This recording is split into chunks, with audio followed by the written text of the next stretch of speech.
Crypto currency തട്ടിപ്പ് കേസിൽ നടിമാരായ തമന്ന ഭാട്ടിയ, കാജൽ അഗർവാൾ എന്നിവരെ ചോദ്യം ചെയ്യും. 60 കോടിയുടെ തട്ടിപ്പ് കേസിലാണ് പുതുച്ചേരി പോലീസിന്റെ നീക്കം.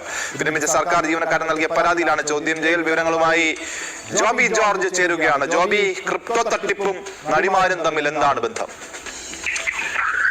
2022 കോയമ്പത്തൂർ ആസ്ഥാനമായി ഉയർന്ന വരുമാനം വാഗ്ദാനം ചെയ്ത ഒരു കമ്പനി തുടങ്ങിയത്. ഈ കമ്പനിയുടെ ഉദ്ഘാടന ചടങ്ങ് വലിയ ആഘോഷമായാണ് സംഘടിപ്പിച്ചത്. അതിൽ മുഖ്യ അതിഥിയായി തമന്ന ഭാട്ടിയാണ് പങ്കെടുത്തത്. പിന്നാലെ മഹാബലിപുരത്തെ ആഡംബര ഹോട്ടലിൽ മറ്റൊരു വലിയ പ്രചാരണ പരിപാടി സംഘടിപ്പിക്കുകയുണ്ടായി. ആ പരിപാടിയിൽ കാജൽ അഗർവാളായിരുന്നു പ്രധാനപ്പെട്ട അതിഥിയായി പങ്കെടുത്തിരുന്നത്. അതിൽ ഏതാണ്ട് 100ഓളം പേർക്ക് 10 ലക്ഷത്തിനും 1 കോടിക്കും ഇടയിലുള്ള കാറുകൾ സമ്മാനമായി നൽകുകയും ചെയ്തു. പിന്നാലെ മുംബൈയിൽ ഒരു ക്രൂസ് കപ്പലിൽ വെച്ച് മറ്റൊരു ആഡംബര പാർട്ടികൾ സംഘടിപ്പിച്ചിരുന്നു.